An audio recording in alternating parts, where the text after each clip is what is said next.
இன்றைக்கி ரொம்ப டேஸ்ட்டான டீ கடை வெங்காய போண்டா எப்படி செய்கிறதுன்னு பார்க்கலாம் வாங்க. அதுக்கு ஒரு மிக்சிங் பவுலில் 4 மீடியம் சைஸ் வெங்காயத்தை பொடிசாக கட் பண்ணி வச்சுருக்கேன். அதை நம்ம சேர்த்துக்கலாம். நம்ம சேர்த்த வெங்காயம் எல்லாத்தையுமே கை வச்சு ஒரு தடவை பிணைஞ்சு விட்டுக்கலாம். ஏன்னா எல்லாம் ஒன்றோட ஒன்று இருக்கும் இல்லையா, இது உதிரியாக இருந்தால் தான் சூப்பராக இருக்கும் போண்டாக்கு. ஸோ நம்ம இப்போது அதை பிணைஞ்சு வச்சுட்டோம். இப்போது ஒரு மிக்சி ஜாரை எடுத்துகிட்டு அதில் 1/4 டேபிள் ஸ்பூன் அளவு சோம்பு, ஒரு துண்டு இஞ்சி, ஒரு பச்சை மிளகா கிள்ளி சேர்த்துக்கிட்டு இது எல்லாத்தையுமே நம்ம கொரன்னு அரைச்சி எடுத்துக்க போகிறோம். இந்த கொரன்னு நம்ம அரைச்சி எடுத்ததை இந்த வெங்காயத்தோடு நம்ம சேர்த்துக்கலாம். இப்போது இதை சேர்த்துட்டு இது கூடவே ஒரு 1/4 டேபிள் ஸ்பூன் அளவு மஞ்சள் தூள், 1 டேபிள் ஸ்பூன் அளவு மிளகாய்த்தூள் சேர்த்துக்கலாம். காரம் இன்னும் அதிகமாக வேணும் அப்படின்னா நீங்கள் மிளகாய்த்தோட தூளோட அளவை கூட்டிக்கலாம். இப்போது இது கூடவே 1 கப் அளவு கடலை மாவு, 1/2 கப் அளவு அரிசி மாவு சேர்த்துக்கிறோம்.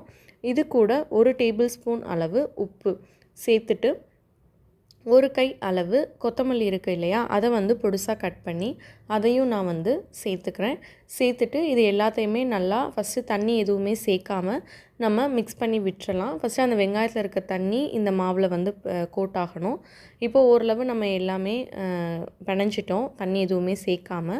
இந்த ஸ்டேஜில் நமக்கு மாவெல்லாம் ஒன்றோட ஒன்று ஒட்டாமல் இருக்கிறதுனால இன்னும் கொஞ்சம் தண்ணி சேர்த்து இது எல்லாத்தையுமே நல்லா பிணைஞ்சிக்கிறோம். மாவு ரொம்ப லூஸாகவும் இருக்கக்கூடாது, ரொம்ப டைட்டாகவும் இருக்கக்கூடாது. அதை செக் பண்ணிக்கோங்க. இப்போது ஓரளவு கரெக்டாக இருக்குது. இந்த ஸ்டேஜில் நம்ம இதை குட்டி குட்டி பால்ஸாக உருட்டி வச்சிடலாம்.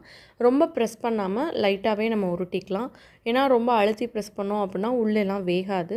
ஸோ நார்மலாக நீங்கள் ஜென்டிலாக அதை உருண்டையாக பிடிச்சி வச்சுக்கலாம்.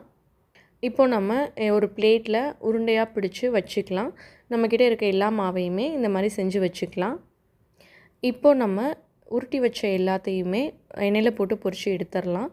எண்ணெய் நல்லா சூடானதுக்கப்புறமா மீடியம் ஃப்ளேம்லேயே வச்சுட்டு நம்ம இந்த போண்டா எல்லாத்தையுமே சேர்த்துடலாம்.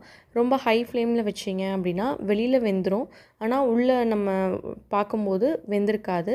அதனால் மீடியம் ஃப்ளேம்லேயே வச்சு நல்லா அது கோல்டன் ப்ரௌன் ஆகிற வரைக்கும் நல்லாவே அதை ஃப்ரை ஆக விடுங்க.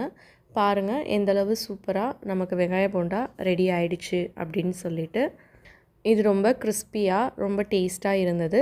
இது கூட நான் இன்றைக்கி சாட் சட்னி வச்சுருக்கேன். இது கூட ரெண்டும் காம்பினேஷன் அவ்வளோ சூப்பராக இருந்தது. சாட் சட்னி எப்படி செய்கிறது அப்படின்றத நான் கமெண்ட் பாக்ஸில் பின் பண்ணுறேன், நீங்கள் செக் பண்ணி பார்த்துக்கோங்க. இதே மாதிரி நீங்களும் வெங்காய போண்டா செஞ்சுட்டு எப்படி இருந்தது அப்படின்னு சொல்லி மறக்காமல் கமெண்ட் பண்ணுங்கள். தேங்க்ஸ் ஃபார் வாட்சிங்.